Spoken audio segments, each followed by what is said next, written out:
Daredevil as a show was always considered one of the best superhero TV shows ever made. Well written, well acted, great story, and great character stuff. And all of a sudden, it elevated itself to iconic with a single line of dialogue.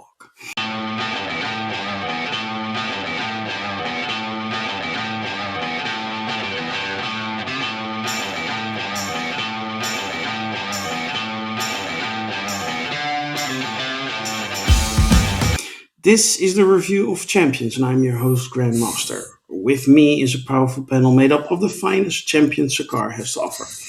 Let me introduce them to you. First up, Beck, Taylor first. How are you, man? I'm great, thank you. And also on camera, we have Merv. How are you? I'm fantastic. Yeah, I kind of saw that coming. And last but certainly not least, we voice only, we have Lokismom. How are you? I'm doing fine. That's great to hear. Today we're going to talk about episode 8, the final episode of the second season of the Marvel Disney Plus show Daredevil Born Again. But before we do, I want to ask you all to help us out. Like, share, and subscribe, and join our forum at Sakardo.freeforms.net. Just click on the link in the description and set up an account. You can get to know us, talk to us, and yes, join our shows. We would love it if you do that. We're going to talk about this episode, and we're not holding back, so we're going to spoil it. So if you haven't seen it yet, do that first, and then check out our video. We can classify episode 8 as a courtroom drama, kind of. Taylor, can I get your quick impressions of episode 8, the season finale? Well, for the season overall, because of course this wraps up the season, I have a few criticisms, but overall, very, very good show and a great final episode. Yeah. I mentioned the word iconic, Merv. Do you agree? You know what I'm talking about. Yeah, I do. You're not allowed to have a secret identity in the MCU, so that's just you're just not allowed. Yeah, I thought this episode was possibly the best one of the season. It was definitely a super high note to end this season on. And I'll be honest, I'll be fine if it just ends here. Daredevil goes to jail, Kingpin goes to the beach, and we're done. Yeah, well, it doesn't feel right, but okay. I hear you. Lokismom, your quick impressions of the final episode of season 2. Yeah, I think like Taylor, there were some issues starting up with the series, but that these last 3 episodes really, I think, made up for a lot of lost ground. And this particular episode, I think, was just probably its best, and it's comic book melodrama at its best. Yeah, I totally agree. I think it's the best episode of Daredevil Born Again I have seen, so for season 1 and season 2, and I will put it right up there against all the Netflix episodes as well. But I thought it was absolutely awesome, and we got everything. And I think I saw a lot of reaction videos online about that one line, which I will let you guys talk about. But everybody was really excited when it happened. And Merv, do you have any criticism of this final episode? Not too many. At this point, I was happy to see what all wrapped up. It was a pretty satisfying bow. I mean, outside of the large, I guess you can call it cliffhangers or lead-ins to season 3. But I don't have any super nitpicky criticisms of this episode. I thought they did really well. I thought the courtroom scenes elevated everything that wasn't combat related. Finally, it's great that we got into the courtroom when we're watching a show about a lawyer, so that's great. And then all the whenever everything kind of fell apart and resorted to violence, I was happy with that too. It's fun seeing Kingpin throw people into walls, and then it's fun seeing Daredevil and Jessica Jones again. I think I said a couple episodes ago that I didn't expect to see her again. The fact that she's been in these last three or four episodes, I think it's been great. She's been a solid addition, which I think is something we've been waiting for. All this talk of vigilantes, and it's just been Daredevil out there for the most part. So it was really fun to see them working together, beating up anti-vigilante task force people. So I had a lot of fun with this episode, and obviously a lot of it leads into, okay, well, now what are we going to do for season 3?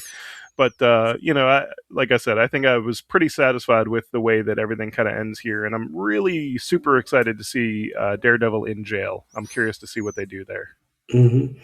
Okay, I'm going to ask for the obvious now. Did you have any particular highlights? Well, the obvious Matt Murdock cross examination of Kingpin was fantastic. Everything leading up to it, beating around the bush, and then the final, nail in the coffin of I am Daredevil. I was on that ship. I know everything. It was just the push that the trial scene really needed. I thought it was amazing. I thought it was really good. Yeah, I thought you would go there. Lokismom, you mentioned you had some criticisms of the whole season as a whole. Any criticisms of the final episode? Not with the final episode. I mean, I don't know how they could have improved it or what should have been done different. I think it wrapped up pretty good. It was a very exciting finale. Left some cliffhangers out there for upcoming series, and of course, I think Punisher will be coming up pretty quick after this, another week or two. Um, no, I don't have any criticisms. I think some of my highlights were I did love that whole scene where finally Kingpin is leaving the courtroom where he's been sitting behind that bench for a while, and then it goes down that hallway just smashing. His super strength is coming out and everything, and but then when he gets into that sort of that big um, interior of the courthouse, the front part of it, and it's the vaulted ceiling and all that. And when he's coming down those stairs, and of course there's a sea of red down below him, and it made me think of Scarface. And I think that may have been what they were slightly alluding to for that, because that's where in that particular movie, that's where that character sort of meets his end, and this is where we see Kingpin meet his end. But of course, eh, he's not killed. Um, Matt shows mercy to him and manages to get him to agree to the terms of leaving the country and, like Napoleon, go live on exile on that island. I don't think he's going to be on that island too long, but we'll see. We'll see that later on, probably in a couple years. But yeah, some of the others, it was yeah, like I say, it was unfair because Kingpin's free, but Matt is back in jail, and so that doesn't seem fair. That doesn't seem just. But Matt is a man of justice, and he understands that whatever he did as Daredevil, he's now going to have to do some time for it. He made the choice to do those things. And in a way, with Matt revealing his identity as the Daredevil to the public, in a lot of ways, he sort of has killed the Daredevil. He's not really going to be able to use him right now, but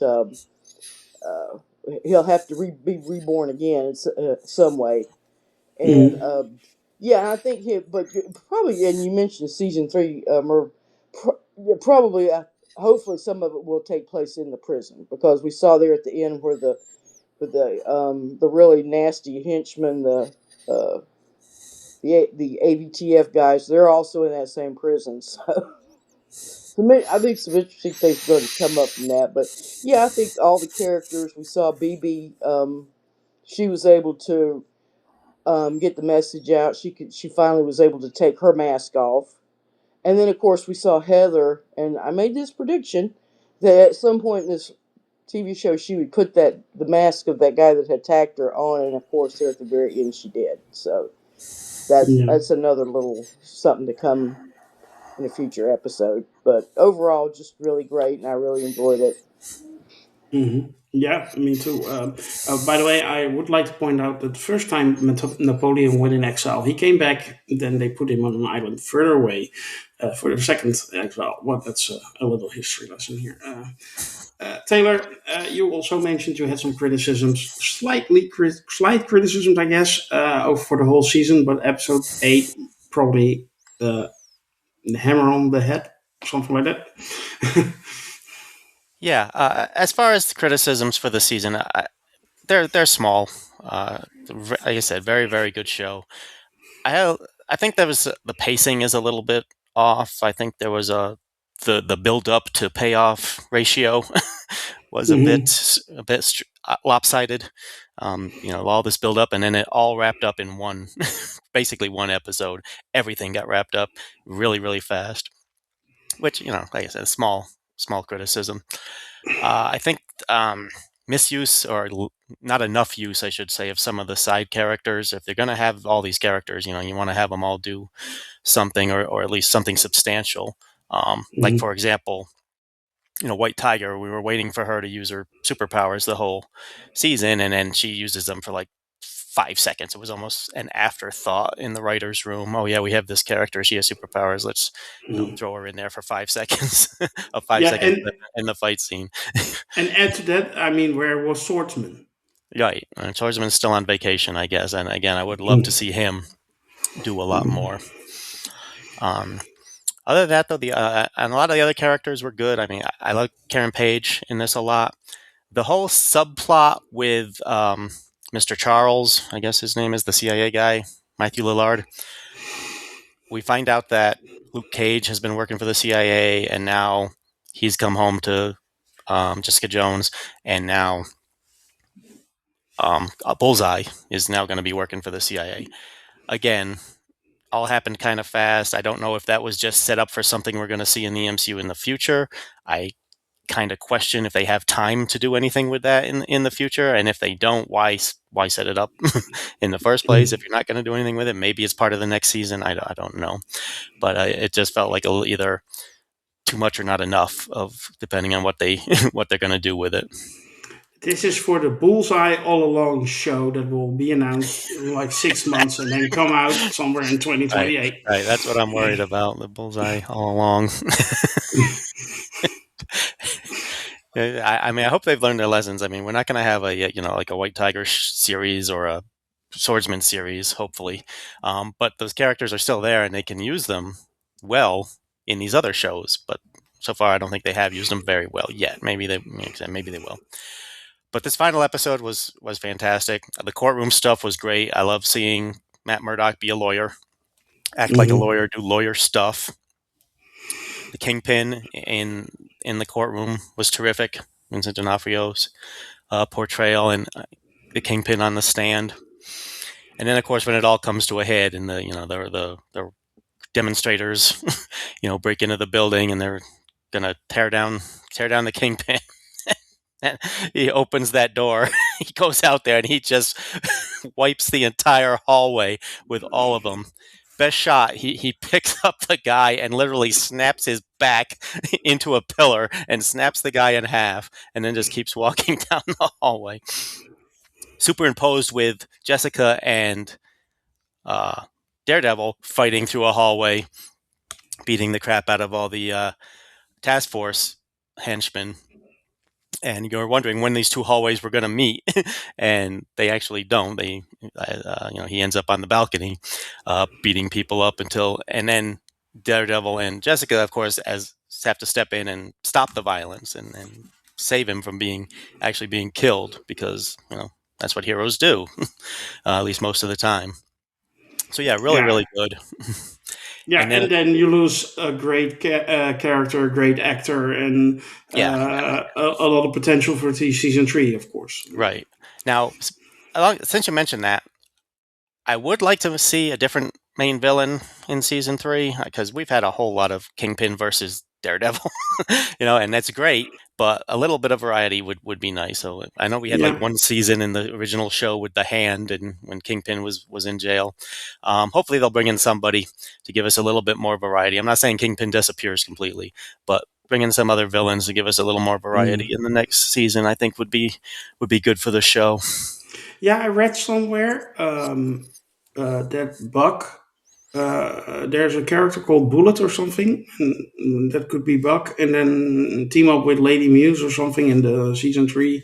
Right. Go after Daredevil, take revenge. But It feels like a subplot to me, but yeah. Right, and that was another thing in the final episode. A lot of build up of the Buck character, and then he just gets shot and falls down, and we assume he lives. He wasn't dead at the end, so you can assume he's still alive.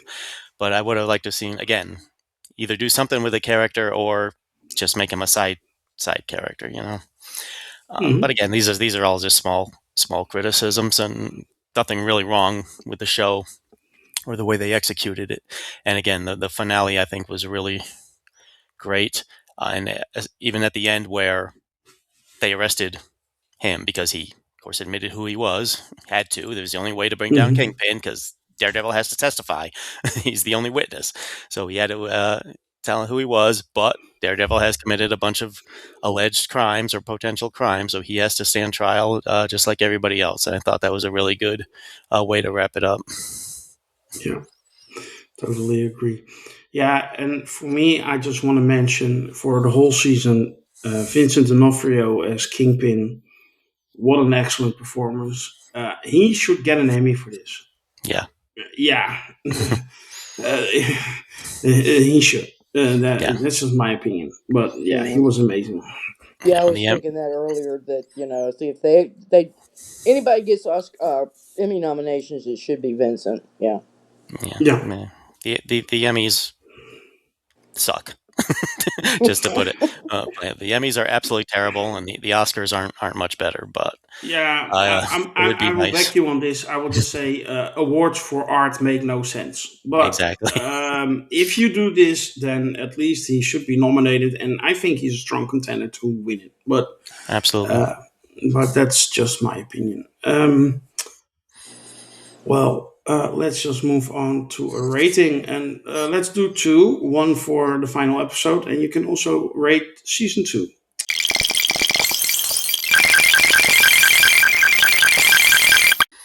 I'm gonna start with you, Loki's mom. Final episode. What's your number? Well, for the final episode, I'm going to go ahead and give it a 9. I think it deserves it, and I see some of the little faults that Taylor and Merv have pointed out, but even so, I think it just was above and beyond. Mm-hmm. And for the season? For the entire season, because it was kind of a slow start and they had a lot of filler, and they probably, if you got rid of a lot of that stuff, they could have probably done maybe a 3-hour movie or something, done it that way. But for the overall season, I'm going to give it an 8. That's fair. Taylor? I will give the finale episode a 9 out of 10. And for the season, it's really hard because I can't divorce it from the first season. So the whole is greater than the sum of its parts, and I'm giving it a 10. Okay, fair enough. Fair enough. Murph? Yeah, I'm gonna go 9 for the finale. I think it's possibly the strongest episode of the season, um, overall, due to the reasons we mentioned.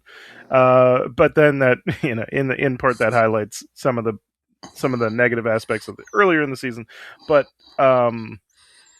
for season 2, I'll go 8 out of 10 overall. It was pretty good, all things considered, even without the thing. But like there are certain aspects that are definitely above, but then other ones kind of drag it down a little bit. But I'll give it the benefit of the doubt and go 8. Okay. Well, I'm going to give the final episode 10 out of 10. I thought it was fantastic, and I can't fault it in any way. And yeah, you guys pointed it out already, but especially that courtroom scene, the tension between Matt Murdock and Wilson Fisk, amazingly acted by both. But yeah, incredible. For the whole season, I'm a little bit more critical. I'm going to go 7.5 out of 10. That filler episode 4, and yeah, like um, mistakes with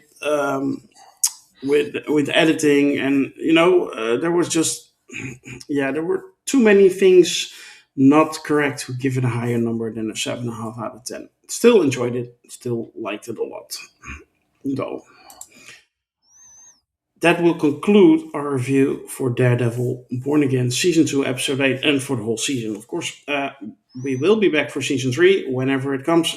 We hope you have enjoyed our discussion today, at least. If you did, help us out, like, share, and subscribe. And you can join our forum at sakar.freeforms.net. We would love it if you do that.